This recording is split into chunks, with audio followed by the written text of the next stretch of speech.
Isang kahangahangang pagbabago sa hilagang silangan Syria. Ang puwersang pinamumunuan ng mga Kurdish na pinalo ang ISIS, namuno sa isang malawak at otonomong teritoryo, at kalaunan ay lumaban sa mga bagong otoridad sa Damascus, ay ngayon ay sumasama na sa kanila.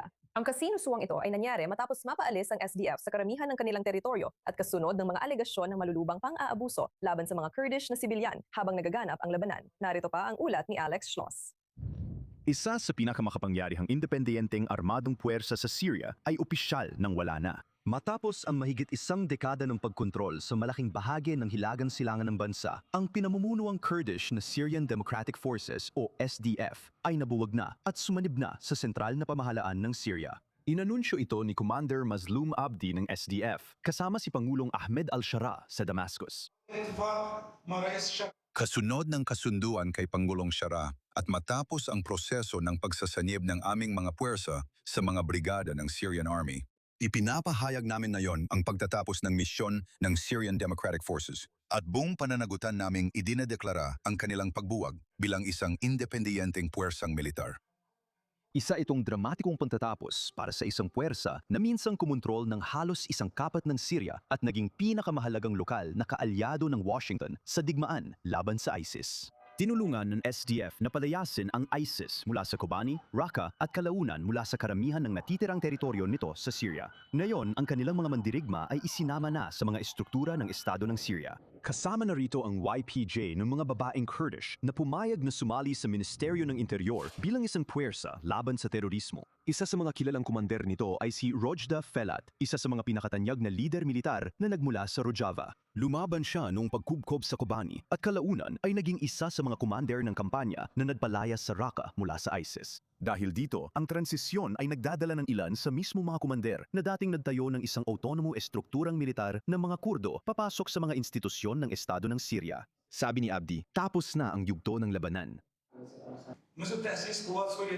Mula nang itatag ang Syrian Democratic Forces, ang mga mandirigma nito ay nagdala ng mabigat na responsibilidad sa isa sa pinakamahirap na yugto ng kasaysayan ng Syria. Pinalaya nila ang maraming lungsod at bayan sa Syria, una mula sa pamumuno ng Ba'ath at pagkatapos mula sa takot na dulot ng ISIS. Ngayon, nagbago na ang mga kalagayan at pumasok ng bansa sa isang bagong yugto, isang yugto ng kapayapaan at pakikilahok sa pagtatayo ng bagong Syria. Malakas ang suporta ng Washington sa kasunduan. Tinawag ni US Envoy Tom Barrack ang pangyayaring ito na tunay na makasaysayan at sinabi niyang ipinapakita nito kung ano ang maaaring hitsura ng tunay na integrasyon na walang panalo at talo. Simple lang ang kanyang mensahe, isang hukbo, isang pamahalaan, isang estado. Para sa mga Syrian Kurd, may kasamang mga konsesyon sa politika at kultura ang kasunduan, kabilang ang pagkilala sa edukasyon sa wikang Kurdish at mga posisyon para sa mga mataas na lider ng Kurd sa loob ng bagong pamahalaan. Ang karapatan sa edukasyon gamit ang wikang Kurdish ay isa sa pinakamahalagang karapatan na ilang dekada nang hinahangad ng ating mga kababayan na Kurd. Ilang beses nang inihayag ng Pangulo ang pangangalaga sa karapatan nito at ang kanyang ekselensyuya ay nagpapakita ng bukas na pananaw tungkol sa karapatan sa edukasyon gamit ang sariling wika. Upang mapanatili nila ang karapatan sa edukasyon gamit ang sariling wika. Matapos ang mga taon kung saan ang hilagang silangang Syria ay halos umiral bilang isang estado sa loob ng isang estado. Ngayon, ang Damascus ay unti-unting kumikilos upang muling mapailalim ang bansa sa iisang pampulitika at militar na otoridad. Para pag-usapan pa ito, kasama ko ngayon si Caroline Rose, Senior Director sa Sufan Center. Caroline, ikinagagalak naming makasama ka dito sa E24 News. Salamat. Maraming salamat sa pag-imbita sa akin. Talagang nakakagulat ang pagbabagong ito na nakikita natin dito. Paano tayo napunta sa ganitong sitwasyon? Anong mga garantiya ba talaga ang natanggap ng mga Kurd bago nila isuko ang maaaring pinakamalaking sandata nila sa negosasyon? Oo naman, sa tingin ko, alam mo, hindi ito isang proseso na nangyari lang bigla. Nakita natin agad pagkatapos ng pagbagsak ni Assad sa Syria.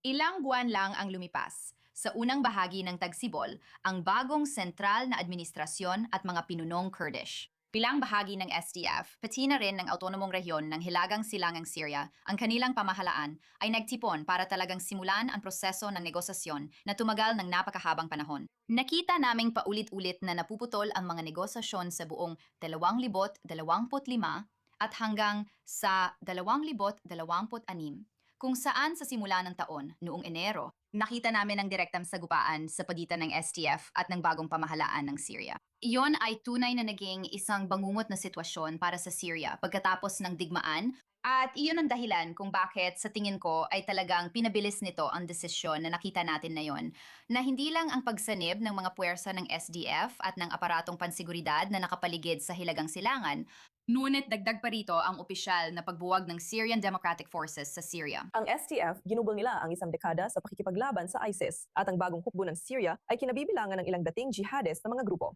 Caroline, at ngayon ang mga Kurdish na mandirigma ay napunta sa sitwasyong magsilbi kasama ng mga lalaking may koneksyon sa mismo mga ekstremistang grupo na dati nilang nilabanan. Tiyak, sa palagay ko, ang makikita natin ay magkakaroon ng ilang mga hadlang sa hinaharap habang nagsisimula tayong makakita ng iba't ibang brigada, iba't ibang unit na pinagpapalit-palit. At nakita natin halimbawa, ang gradientiya na ang ilang unit ay isasama sa hukbo ng Syria at malamang ay mananatiling pareho.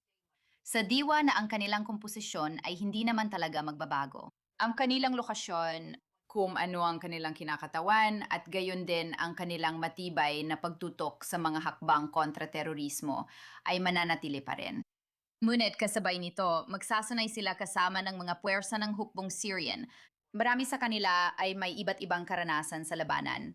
Ang ilan ay mula sa hilagang kanlurang lalawigan ng Idlib sa Syria. Maaring bahagi sila dati ng dating Hayat Tahrir al-Sham.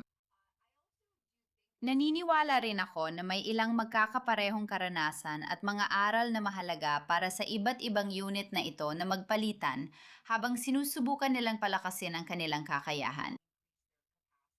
At iyon talaga ang kanilang karanasan sa mga operasyon kontra terorismo laban sa Islamic State at iba pang mga teroristang grupo sa buong Syria. Sa tingin ko, magiging mahalaga yon at maaring maging isang karanasang magkakapareho na magpapalakas sa kakayahan sa kalaunan. Pero sino na ngayon ang may kontrol sa mga kulungan ng ISIS sa mga kampo? Well, ang ilan ay nawala na ng laman. Halimbawa, nakita natin ang ganap na pagbabakante ng isang lugar tulad ng Al-Hol. Nakita rin natin ang bahagyang pagbabakante at mga pagsisikap sa pagpapauwi sa kampo ng Al-Roj. May isang kampo na tumanggap ng pagdagsa ng mga bagong residente sa Al-Aqtarin. At mayroon ding ilang mga bilangguan na patuloy na nagkukulong sa mga naiulat na kaanib ng ISIS at mga mandirigma ng ISIS. Ang ilan sa mga pinakamapanganib na mandirigma ay inilipat na sa kalapit na Iraq, kung saan sila ay nakakulong sa kustodiya ng federal na pamahalaan at sa iba't ibang sistema ng bilangguan, lalo na sa Baghdad. Kaya sa tingin ko, makikita rin natin ang paglilipat ng responsibilidad sa pamahalaang federal ng Syria mula sa STF at mga puwersa ng Asayish. Siyempre, kaakibat nito ang ilang mga responsibilidad at magiging napakahalaga na maging maayos ang paglilipat ng pamamahala. Tulad ng nakita natin, ilang buwan lang ang nakalipas. Nagkaroon ng ilang pagtatangkang tumakas, pati na rin ang pagtakas ng mga kababaihan, bata, at maging mga pagtatangkang pagtakas ng mga mandirigma mula sa loob ng mga sistemang pangkulungan na ito. Ano ang ibig sabihin nito para sa Turkey? Tinitingnan ng Ankara ang pamunuan ng STF ng mga Kurdo bilang ekstensyon ng PKK. Kaya ba nasisiyahan ang pamunuan ng Turkey sa integrasyong ito? Sa tingin ko, oo. Sa palagay ko, alam mo, palagi itong nagsilbing hadlang o tinuturing na hadlang para sa Turkey. At nakita natin ang paulit-ulit na paglusob ng Turkey sa hilagang Syria bilang tugon para labanan ang mga unit ng SDF at ang itinuturing nilang ekstensyon ng PKK. Sa tingin ko, sa huli, nakikita pa rin natin ang pagpapalawak ng Turkey, ang impluensya ng Turkey sa bagong sektor ng depensa at seguridad ng Syria. Pero hindi ko inaasahan na magiging agresibo ang Turkey pagdating sa integrasyon ng mga unit ng STF sa federal na gobyerno. Maari bang maging modelo ang integrasyon ng mga Kurdish para sa iba pang mga minorya tulad ng mga Druze at Alawite sa estado ng Syria sa hinaharap? O masyado ba silang magkaiba pagdating sa mga nangyayari sa Damascus?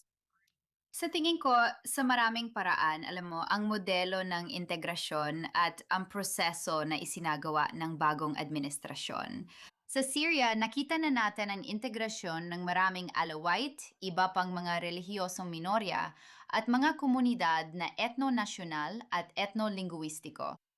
Nakita natin ang pagbuwag ng mas maliliit na network ng milisya, pati na rin ang pagbuwag ng mga itinalagang teroristang organisasyon bilang resulta ng pagsasama-sama na ito. Kaya sa tingin ko, sa maraming paraan, alam mo, ang modelong SDF na ito ay sa ilang pagkakataon ay nabuo batay sa mga naunang tagumpay sa integrasyon na yon. Pero naniniwala ako na magsisilbi itong halimbawa at modelo para sa susunod na teritoryong pag-aagawan na titingnan ng bagong pamahalaan ng Syria. At iyon ay sa timog ng Syria. Iyan ang Sweda, kasama ang mga Druze militia na hindi pa talaga nasasama sa bagong administrasyon at nananatili pa rin. Nagsusulong ng isang semi-autonomous na konglomerado sa timog ng Syria.